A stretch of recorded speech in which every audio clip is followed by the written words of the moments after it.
IPL 2026 ప్రారంభానికి ముందు జరిగిన మినీ వేలంలో Kolkata knight riders franchise Cameron Green ను 25.2 కోట్లకు కొనుగోలు చేసింది. దాంతో ఈ సీజన్లో కేకేఆర్ కు ఒక మంచి ఆల్రౌండర్ దొరికాడని అందరూ అనుకున్నారు. కానీ కోల్కతా ఆశలపై క్రికెట్ ఆస్ట్రేలియా నీళ్లు చల్లింది.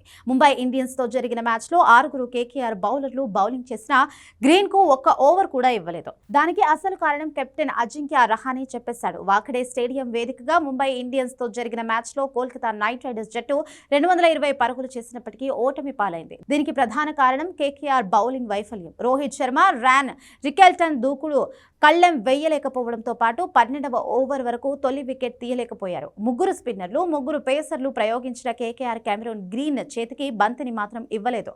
కెమెరూన్ గ్రీన్ కి ఎందుకు బౌలింగ్ ఇవ్వలేదు అన్న ప్రశ్నకి కెప్టెన్ అజింక్య రహానే చాలా తెలివిగా సమాధానం చెప్పాడు. నవ్వుతూనే క్రికెట్ ఆస్ట్రేలియాను కార్నర్ చేశాడు. ప్రజెంటేషన్ సమయంలో కామెంటేటర్ అడిగిన ప్రశ్నకు మీరు ఆ ప్రశ్న క్రికెట్ ఆస్ట్రేలియాను అడగాలి అంటూ నవ్వేశాడు. దాంతో కెమెరూన్ గ్రీన్ విషయంలో క్రికెట్ ఆస్ట్రేలియా షరతులు పెట్టిందని అందరికీ అర్థమయ్యింది. ఈ మ్యాచ్లో కెమెరూన్ గ్రీన్ పెద్ద ప్రభావం చూపలేకపోయాడు. 10 బంతులు ఆడిన గ్రీన్ ఒక 4, ఒక సిక్సర్తో కేవలం 18 పరుగులు మాత్రమే చేశాడు.